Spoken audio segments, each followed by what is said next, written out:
ప్రతాప్ వర్మ అంటే వసుంధరకు ఎందుకు అంత పగ? అతని వల్ల ఆమెకు జరిగిన నష్టమేమిటి? మనసు మమత పార్ట్ 25. ప్రతాప్ వర్మ గుర్తు రాగానే ఆమె మొహం మండే సూర్యుడిలా ఎర్రబడింది. నీ వల్లే ఆ రోజు నా కుటుంబం ఎంతో బాధపడింది. నీ వల్లే మా ఇంట్లో సంతోషాలు కోల్పోయాం. కానీ ఆ విషయం ఎవరికీ తెలియక నిన్ను మంచివాడు అనుకుంటున్నారు. మళ్ళీ ఇప్పుడు నీ వల్లే నా కొడుకు బాధపడుతున్నాడు. వాడి జీవితం ఎటూ కాకుండా పోయింది. జరిగింది గుర్తుకు రాగానే ఆమెకు ఆగ్రహంతో పాటు బాధ, వేదన ఆమెలో రగులుకున్నాయి. ఆమెకు గతం కళ్ళ ముందు కదలాడింది. ప్రతాప్ వర్మ, యోగేంద్ర వర్మ చిన్ననాటి స్నేహితులు. ఇద్దరిది ఒకే ఊరు కావడంతో చిన్నప్పటి నుంచి కలిసిమెలిసి పెరిగారు. ఒకే స్కూలు, ఒకే కాలేజీ. ఇద్దరిది ఒకే మాట, ఒకే ప్రాణంలా కలిసి ఉండేవారు.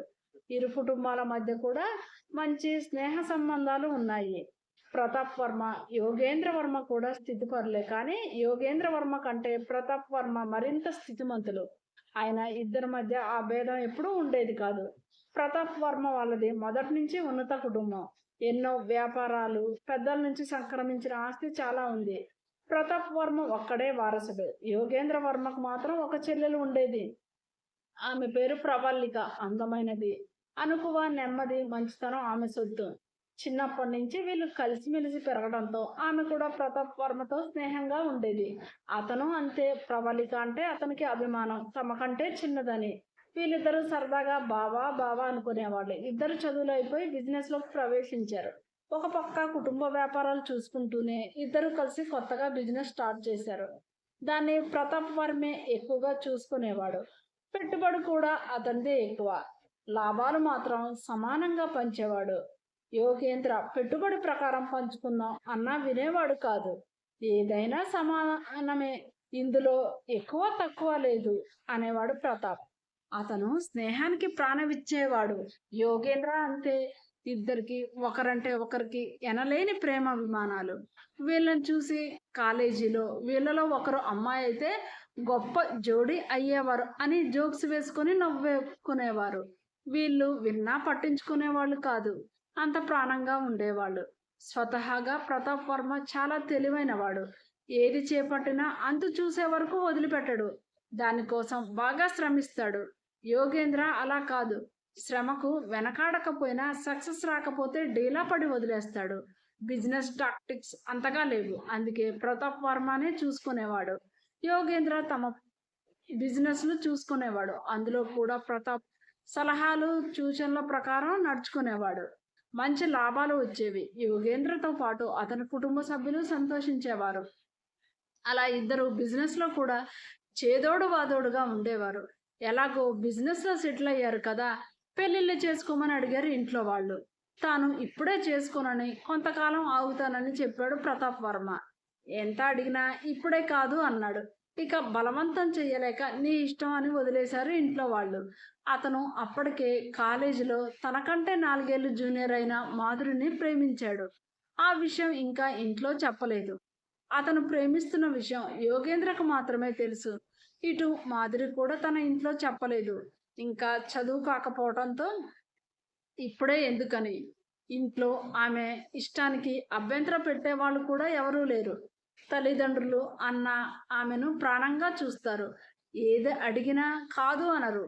అపురూపంగా చూసుకుంటారు. మాధురి తండ్రి పెద్ద బిజినెస్ మ్యాన్. ఆస్తి, అంతస్తులో ప్రతాప్ వర్మకు సరితూగే వాళ్లే. తన చదువు అయిపోయిన తర్వాత పెద్దవాళ్ళకి చెప్పి పెళ్లి చేసుకోవాలని నిర్ణయించుకున్నారు. అందుకే ఇప్పుడే నాకు పెళ్లి వద్దు అన్నాడు ప్రతాప్. కానీ యోగేంద్ర ఇంట్లో వాళ్ళు పెళ్లి చేసుకోమని పట్టుబట్టారు అతన్ని. ముందు చెల్లెలకి చేసిన తర్వాత తాను చేసుకుంటానన్నాడు. అది ఇంకా చిన్నది, పైగా చదువుకుంటుంది. చదువైన తర్వాత చేద్దాం, నువ్వు చేసుకో. మంచి సంబంధం వచ్చింది, నీకు నచ్చితేనే, బలవంతం చెయ్యం అన్నారు. సరే, తానేమీ ఎవరిని ప్రేమించలేదు కాబట్టి ఎప్పటికైనా పెళ్లి చేసుకోవాల్సిందే. అదేదో వీళ్ళు చూపిస్తున్న అమ్మాయిని చూద్దాం అనుకున్నాడు.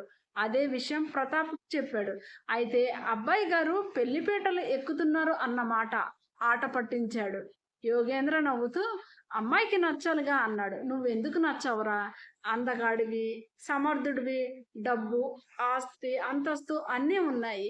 నిన్ను ఎవరూ కాదనరు. చూడు ఈ అమ్మాయితోనే నీ పెళ్లి జరుగుతుంది అన్నాడు ప్రతాప్. యోగేంద్ర నవ్వుతూ చూద్దాం ఆ అమ్మాయికి ఎలాంటి ఆశలు ఉన్నాయో. నాలాంటి వాళ్ళు చాలా మంది ఉన్నారు. కాబట్టి నన్ను చూడగానే మెచ్చి దండ వేయడానికి పరిగెత్తుకురారు అన్నాడు. నీకేంట్రా నేను చెప్తున్నాను కదా, నీ మొదటి పెళ్లి చూపులే ఆఖరి పెళ్లి చూపులు. నువ్వు పెళ్లి కొడుకు అయిపోతావు అన్నాడు. సరే నీ నోటి మాట ఫలిస్తే మంచిదేగా. ఇది కుదరకపోతే మా అమ్మ పెళ్లి చూపులు అంటూ తిప్పుతూనే ఉంటుంది. నా వల్ల కాదు. పెళ్లి చూపులకు వెళ్దాం. రెడీగా ఉండు అన్నాడు యోగేంద్ర. నేనెందుకు లేరా? ప్రతాప్ అన్నాడు. అమ్మాయి ఎలా ఉందో నువ్వు కూడా చూసి చెప్పరా? నీ డిసిషన్ మీద నాకు నమ్మకం ఉంది. నాకు సరిపోతుందో లేదో నువ్వే చెప్పాలి అని బలవంతం చేయడంతో సరే అలాగే వస్తావులే అన్నాడు ప్రతాప్ వర్మ. ఒక మంచి ముహూర్తాన పెళ్లి చూపులు ఏర్పాటు చేశారు. అమ్మాయిది కూడా హైదరాబాద్ కావడంతో ఆ సాయంత్రం పెళ్లి చూపులకు వెళ్ళారు. ప్రతాప్ వర్మతో పాటు అతని తల్లిదండ్రులను కూడా తీసుకువెళ్ళారు. మేమెందుకు అంటున్నా రండి అంటూ బలవంత పెట్టారు. అమ్మాయి తల్లిదండ్రులు 10 ఏళ్ల క్రితం ఒక యాక్సిడెంట్లో చనిపోయారని, ఒక అన్న ఉన్నాడని, అమ్మాయి ఇంకా చదువుకుంటుందని అన్నారు. చదువుకుంటున్న అమ్మాయ? మరి ఇప్పుడే పెళ్లి చేయడం ఎందుకు? ఆగొచ్చు కదా అన్నాడు యోగేంద్ర. అమ్మాయికి తల్లిదండ్రులు లేరు కదా, పెళ్లి చేసి పంపిస్తే బాగుంటుందని అనుకుంటున్నారేమో. మరి మాకైతే తెలీదు. మధ్యవర్తి మంచి కుటుంబం అని, ఆస్తిపరులని, ఒక్కడే కొడుకు కూతురు అని, వాళ్ళ తల్లిదండ్రులు చనిపోయిన తర్వాత మేనమామ ఉన్న ఆస్తిని సంరక్షించి అబ్బాయి చేతిలో పెట్టారట. ఆ ఆస్తి ఇద్దరికీ అని చెప్పారు అంది అతని తల్లి ప్రభ. ఆస్తి వస్తుందని ఈ పెళ్లి చేయాలనుకుంటున్నావా అన్నాడు యోగేంద్ర నవ్వుతూ. కాదులేరా, మంచి కుటుంబం, అమ్మాయి బాగుంటుందని చెప్పారు. నీకు నచ్చితేనే చేసుకో, లేకపోతే లేదు. అమ్మాయి మంచిదైతే చాలు మాకు. మనకున్నది చాలదా అంది అతని తల్లి ప్రభ. పెళ్లివారింటికి చేరారు. వీళ్ళకు మర్యాదలు బాగా చేశారు వాళ్ళు. ఒకరికొకరు పరిచయాలు చేసుకున్నారు. నేను పెళ్లి కూతురు మేనమామను అంటూ పరిచయం చేసుకున్నాడు ప్రసాద్. నమస్కారం చేశారు. ఈమె నా భార్య ఝాన్సీ. వీడు పెళ్లి కూతురి అన్న నరేంద్ర భూపతి అంటూ పరిచయం చేశాడు ఒక యువకుణ్ణి. సమ వయసే ఉన్న నరేంద్ర భూపతితో తొందరగా కలిసిపోయారు ప్రతాప్ వాళ్ళు. కాసేపు అవి ఇవి మాట్లాడుకున్న తర్వాత అమ్మాయిని తీసుకురండి, ముహూర్తం దాటిపోతుంది అన్నాడు మధ్యవర్తి అయిన పంతులు. సరే అంటూ భార్యను అమ్మాయిని తీసుకురా అంటూ పంపించాడు. ఆమె మరొక బంధువు పెళ్లి కూతుర్ని తీసుకువచ్చారు. అందరికీ నమస్కారం పెట్టి టీ ఇచ్చింది. ఆమె టీ ఇస్తున్నప్పుడు యోగేంద్ర సిగ్గుతో ఆమెను చూడలేదు. పెళ్లి కూతురు అందంగా ఉండటంతో అందరూ సంతోషపడ్డారు. కూర్చోమ్మా అన్నారు. పెళ్లి కూతురు కూర్చుంది ఎదురుగా ఉన్న చైర్లో. నీ పేరేంటమ్మా అడిగింది ప్రతాప్ తల్లి పూర్ణిమ. వసుంధర అండి మెల్లగా అంది. కంఠం కూడా ఆమెలాగే బాగుంది. ఏవో కొన్ని ప్రశ్నలు అడిగారు. అన్నిటికీ వినయంగా సమాధానం ఇచ్చింది. పెద్దలందరూ ఆమె వినయ విధేయతలకు ముచ్చటపడ్డారు. యోగేంద్ర అందరి ముందు సిగ్గుపడుతూ అమ్మాయి వైపు చూడటం లేదు. పెళ్లి కూతురు అబ్బాయిని చూద్దామంటే తల ఎత్తితేగా, నాకంటే ఈ అబ్బాయికే సిగ్గు ఎక్కువ అనుకుంటా అనుకుంది.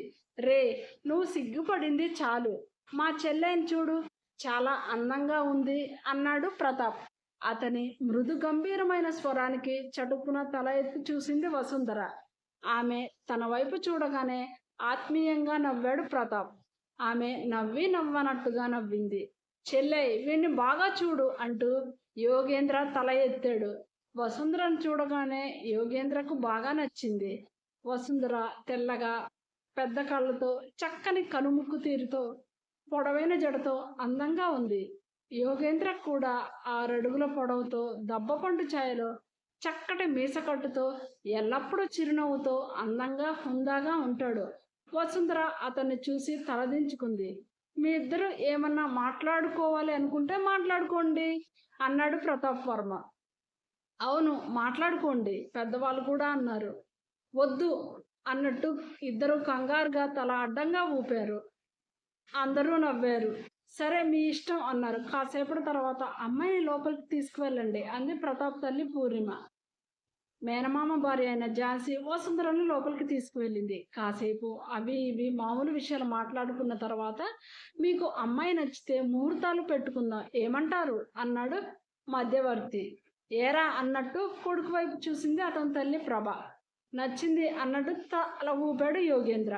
కట్నం ఎంత కావాలో అడగండి అన్నాడు వసుంధర మేనమామ ప్రసాద్. అయ్యో, కట్నం అది ఏమీ వద్దండి. మీ అమ్మాయికి మీరేం పెట్టుకుంటారో మీ ఇష్టం. మేము కోరుకునేది మంచి మర్యాద తెలిసి మాతో కలిసిపోయే అమ్మాయి అయితే చాలు.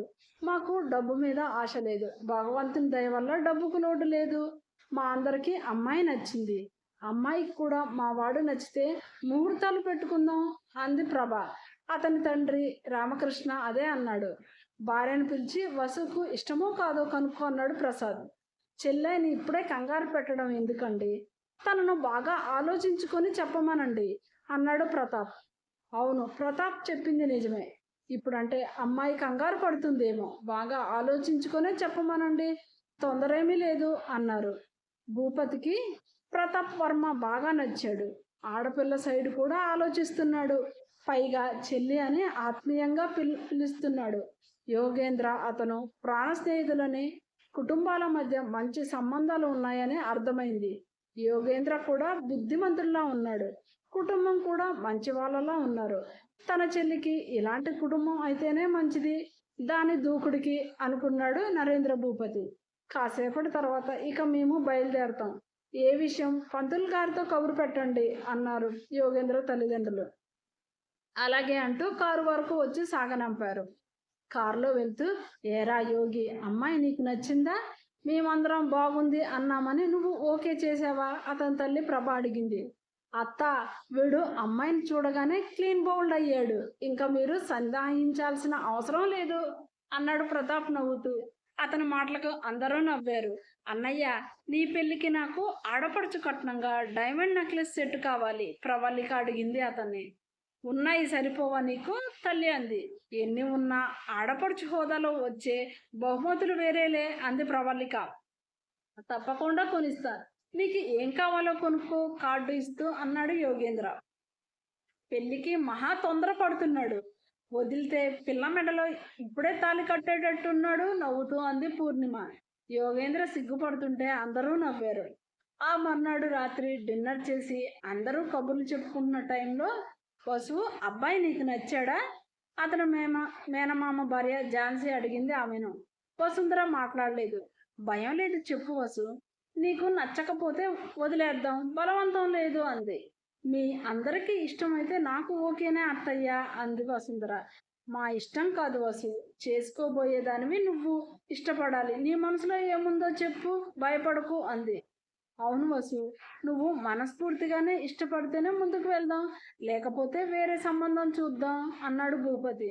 అవును తల్లి, నీ ఇష్ట ప్రకారమే చేస్తాం. మొదటి సంబంధమే కదా. అబ్బాయి బాగున్నాడు, ఫ్యామిలీ బాగుంది. వాళ్ళ గురించి కనుక్కున్నాను. అందరూ మంచి వాళ్ళనే చెప్పారు. అందుకే పెళ్లి చూపులకు రమ్మన్నాను. అలా అని నిన్ను బలవంతం పెట్టం అన్నాడు మేనమామ ప్రసాద్. యోగేంద్ర అందంగా ఉన్నాడు, బిజినెస్ చేస్తున్నాడు, తమ అంతస్తుకు తగిన వాడే. చూస్తుంటే మంచివాడిలాగే ఉన్నాడు. ఫ్యామిలీ కూడా మంచిగానే ఉంది. కాదు అనడానికి అభ్యంతరం ఏమీ కనిపించలేదు ఆమెకు. అందుకే నాకు ఇష్టమే మామయ్య సిగ్గుగా అంది. అందరు మొహాలు సంతోషంతో వెలిగిపోయాయి. వసుంధరకు ఒక పట్టాన ఏదీ నచ్చదు. ఒక్కతే ఆడపిల్లని గారాభంగా పెంచారు. భూపతికి కూడా చెల్లెలంటే ప్రాణం. తల్లిదండ్రులు చనిపోవడంతో మరింత అపురూపంగా చూసుకున్నాడు. మేనమామ కూడా అంతే. ఆయనకి ఇద్దరు కొడుకులే, వసు కంటే చిన్నవాళ్ళు. ఆడపిల్లలు లేకపోవడంతో గారాభంగా చూసుకున్నాడు. భూపతితో సహా కొడుకులు ఏ చిన్న తప్పు చేసినా ఊరుకునేవాడు కాదు, తాట తీసేవాడు. బాగా క్రమశిక్షణగా పెంచాడు. కానీ వసుంధరని గారాభం చేసేవాడు. అతనే కాదు, అందరూ గారాభంగా చూడటంతో మొండిగా తయారైంది. తన మాటే నెగ్గాలని పంతం ఎక్కువ. కోపం వచ్చిందంటే వెనక ముందు చూసుకోదు. అలా అని చెడ్డది కాదు. తనతో బాగుంటే తాను బాగుంటుంది. జాలి, దయ గుణం ఉంది. పని వాళ్ళను కూడా బాగా చూసుకుంటుంది. కానీ కాస్త తేడా వచ్చినా, తనను తప్పుపట్టినా, తనకు నచ్చింది జరిగినా వాళ్లను దూరం పెట్టేస్తుంది. తన మనసుకు ఎవరైనా నచ్చారా వాళ్ళ కోసం ప్రాణం పెట్టేస్తుంది. వారి కోసం ఏం చేయడానికైనా వెనకాడదు. అందంగా ఉంటానని, డబ్బు ఉందని ఆమెకు తెలియకుండానే ఎక్కడో చిన్న గర్వం. ఫస్ట్ క్లాస్ స్టూడెంట్ అయినా చదువు మీద శ్రద్ధ తక్కువ. కానీ తెలివితేటలు బాగానే ఉన్నాయి. ప్రసాద్కు ఈ పంతులు గారు బాగా తెలుసు. యోగేంద్రకు సంబంధాలు చూడమని ఇతనికే చెప్పడంతో ఆ సంబంధం గురించి చెప్పాడు. ఇప్పుడే మా వసుకు పెళ్లి చేయాలని లేదు, తను చదువుకుంటుంది, డిగ్రీ అయిన తర్వాత చేస్తాను అన్నాడు మేనమామ. మంచి సంబంధం అండి, మీ వసుకు కరెక్ట్గా సరిపోతాడు, కుటుంబం కూడా మంచిది, అందుకే మీరు బాగా తెలిసిన వారు, సంబంధం వేరే వాళ్ళకు పోవడం నాకు ఇష్టం లేక మీకు చెప్తున్నాను అని వదలకుండా వెంటబడడంతో సరే అన్నాడు అతను. తెలిసిన వారి ద్వారా యోగేంద్ర గురించి వాళ్ళ ఫ్యామిలీ గురించి కనుక్కున్నాడు. మంచివాడు, యోగ్యుడు, నెమ్మది అయిన స్వభావం కలవాడు అని తెలియడంతో తన మేనకోడలి దూకుడికి ఇలాంటి నెమ్మది అయిన వాడైతే బాగుంటుంది అని పెళ్లి చూపులకు రమ్మన్నాడు. ఈ విషయం ఇంట్లో చెప్పాడు. మేనమామ ఏం చేసినా తన మంచి కోసమే చేస్తాడని, మీ ఇష్టం మామయ్య, వసుకు కూడా ఇష్టమైతే పెళ్లి చూపులకు రమ్మనింది అన్నాడు భూపతి. ఆయన భార్య మాత్రం చదువుకుంటున్న పిల్లకు అప్పుడే పెళ్ళేంటి, ఏమంత వయసు అని అభ్యంతరం చెప్పినా యోగేంద్ర గురించి చెప్పి మన పిల్లకు ఈ అబ్బాయే కరెక్ట్, ఇంత మంచి అబ్బాయి మళ్ళీ దొరుకుతాడో లేడో, ఎప్పటికైనా పెళ్లి చేయాల్సిందేగా, వసుకు నచ్చకపోతే బలవంతం చేయను అని భార్యను ఒప్పించాడు ప్రసాద్. ముందు వసుకు చెప్పండి ఏమంటుందో అంది అతని భార్య.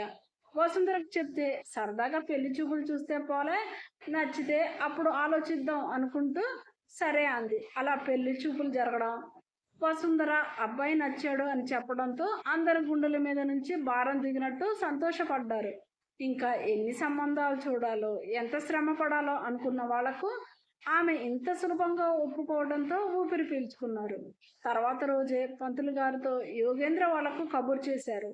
మా అందరికీ ఈ సంబంధం నచ్చింది, ముహూర్తాలు పెట్టుకుందామని.